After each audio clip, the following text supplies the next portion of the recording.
All right, deep divers, welcome back. Ready to fire up those neurons? Today we are diving deep into Kurt Vonnegut's Cat's Cradle. Yay. We've got excerpts locked and loaded, ready to unpack some serious brain food. Love it. Vonnegut's got this amazing way of blending dark humor with these like really deep observations about, humanity. No doubt. The dude was a straight-up visionary. Yeah. Like, he could make you laugh your ass off 1 minute, then leave you, questioning the meaning of life the next. Totally. Cat's Cradle, man. It's like a wild ride through science, religion, the end of the world, you name it. And one of the things that makes it so fascinating is this whole Bokononism thing. Right. It's like, what even is Bokonism? Like, it's this weird mix of cynicism and these, like, oddly comforting lies. Exactly. It's like Vonnegut saying, hey, we all need something to believe in, even if it's totally made up. He calls these lies FOMA, by the way. Harmless untruths. Which is kind of messed up when you think about it, right? Like, we're all just running around believing in stuff that might be total BS. Makes you question everything, man. For sure. And then on top of that, you've got this idea of charas, this interconnectedness of like seemingly random people and events. Like we're all part of this cosmic web, even if we don't realize it. With like that butterfly effect thing, right? One tiny flap of a wing can set off a hurricane on the other side of the world. Exactly. Vonnegut takes that idea and runs with it. Like he weaves together all these seemingly random characters and events, and they end up having these huge implications for the fate of humanity. Mind-blowing. And he does it all with this, like, dark, absurdist humor, like those Calypso verses. Is he being profound or just messing with us? Right. There's one about Papa Manzano, this dictator dude, where Bokonon says he needs bad people to exist so that he can look good by comparison. It's like you need the darkness to appreciate the light. Deep stuff, man, but also kind of hilarious in a twisted way. Totally. That's the beauty of Vonnegut's writing. He can make you laugh at the bleakest stuff, which somehow makes it even more poignant. It's like a defense mechanism. Yeah. If you don't laugh, you'll cry. Speaking of messed up families, let's talk about the Honeckers, man. These characters are like a walking, talking Greek tragedy. For sure. You've got Dr. Felix Honecker, the brilliant but totally detached scientist who invents Ice-9. Yeah, Ice-9, this substance that can freeze all water on contact. Talk about a bad day for humanity, right? Total apocalypse. And the way Vonnegut describes this guy, he's like this emotionless robot. Really? Oh, yeah. There's this crazy anecdote about him tipping his wife after breakfast like she was a waitress or something. No way. What a strange dude.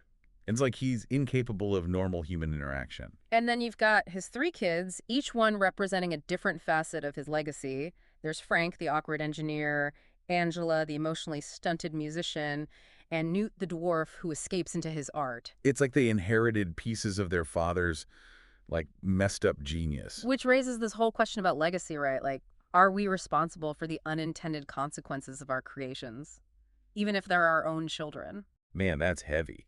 But it's a question we all got to grapple with, especially in a world where technology is advancing faster than we can handle it. No doubt. Vonnegut was way ahead of his time in that sense. He saw the potential for both good and evil in scientific progress, and he wasn't afraid to explore the dark side. Totally.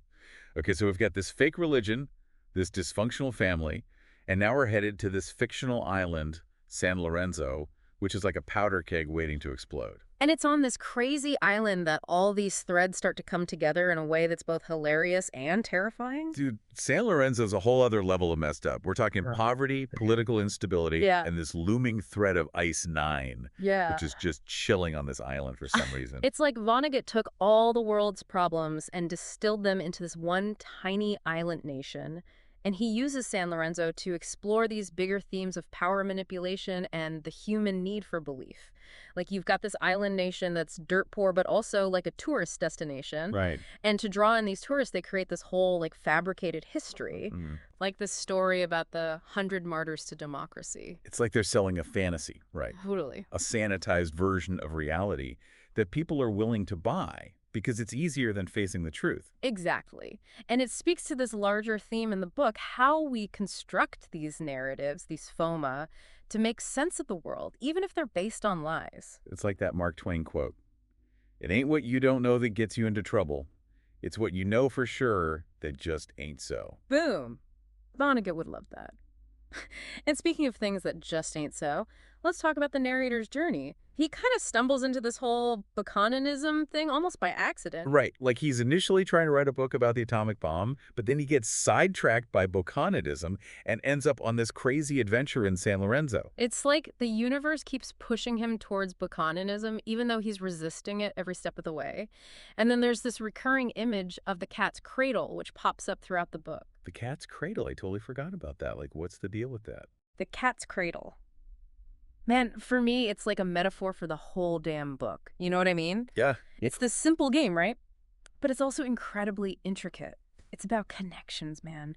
How one little loop connects to another, and how everything is intertwined, just like the characters and events in the book. Oh. Right. That's that butterfly effect thing again, right? Yeah. Like, one tiny change can ripple out and have these massive unforeseen consequences. Exactly. And the narrator, he's like stumbling through this giant cat's cradle of life, trying to make sense of it all. And the more he tries to untangle it, the more tangled it gets. Right. It's like that old saying, the harder I work, the luckier I get. Like the universe has a plan, man. Right. And sometimes the best we can do is just like embrace the absurdity of it all, Mhm. which is kind of what Bakunism is all about when you really break it down. Just like surrendering to the chaos, Mm. but finding humor in the darkness. And speaking of finding something positive in the darkness, the narrator's got this whole thing for Mona, this like super beautiful woman he meets on San Lorenzo. Mona, man. Talk about an enigma. Right. Is she a saint? Is she a player?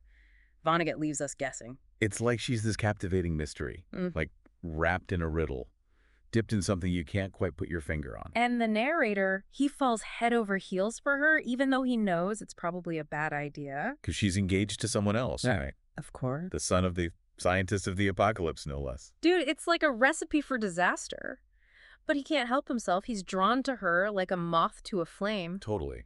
And then there's that scene where they're about to get married and she drops this bombshell about practicing Bokumaru with basically everyone on the island. Wait, Bokumaru. Refresh my memory on that one. Oh, Bokumaru. It's this Bokanis ritual where you touch feet with someone as a way of like connecting, of sharing souls. Right. Like a spiritual foot massage, you know. Okay, yeah. So she's been touching feet with everybody. Damn, Mona. It's wild, man. But it's also classic Vonnegut. Like, he's using this absurd situation to explore the complexities of love, desire, and the illusion of innocence. So Mona's over there touching feet with like the entire island, and the narrator's still down to marry her. Dude's gone, man. Head over heels. I guess love is blind, huh?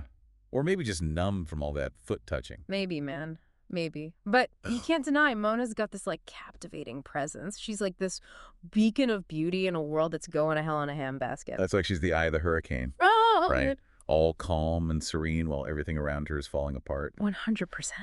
But speaking of falling apart, things go from bad to worse on San Lorenzo pretty damn quick. Yeah, that Ice Nine rears its ugly head. Because Frank the Sun brings some to the island, right? Thinks he's going to save the day. I think the dude's got this naive faith in science, thinks a little bit of Ice Nine can solve all the world's problems. Yeah.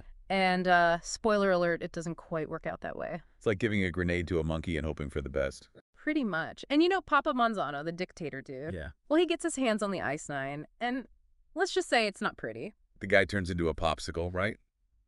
Freezes solid. Instant ice sculpture, man. And it doesn't stop there. The Ice Nine starts spreading like wildfire, turning everything it touches into solid ice. Talk about a bad day at the beach, The right? worst. And the narrator is watching all this go down, knowing that humanity is about to be put on ice, literally. So what happens? Does anyone survive this apocalyptic ice cream sundae? The narrator and a handful of others manage to find refuge in this underground bunker. Okay. But they're trapped down there with the remnants of humanity while the world above freezes over. It's like that movie The Thing, but with ice instead of an alien parasite. Exactly. Except in this version, they're not just battling the elements, they're grappling with the philosophical implications of their impending doom. Which is classic Vonnegut, right?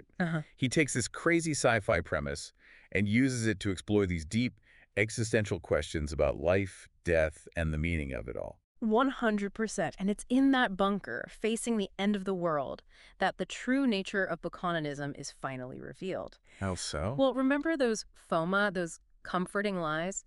Turns out Buchanan himself planted them. Whoa, really? He knew they weren't true, but he also knew that humanity needed something to believe in. So he was playing this long game, this like cosmic prank, to teach everyone a lesson about the nature of truth and belief. Exactly. And in the end, it doesn't even matter if those beliefs are true or not. What matters is that they give people hope, a reason to keep going, even in the face of annihilation. So like at the end of the day, we all need something to cling to, right? Even if it's just a beautiful lie. Well, folks, there you have it, a deep dive into the mind-bending world of Kurt Vonnegut's Cradle. It's a wild ride, full of dark humor, profound insights, and more than a few uncomfortable truths. But hey, that's Vonnegut for you. He makes you laugh, he makes you think, and he definitely leaves you with more questions than answers. And isn't that what great art is supposed to do? So until next time, keep those brains buzzing. And remember, sometimes a little dark humor is just what the doctor ordered. Peace out.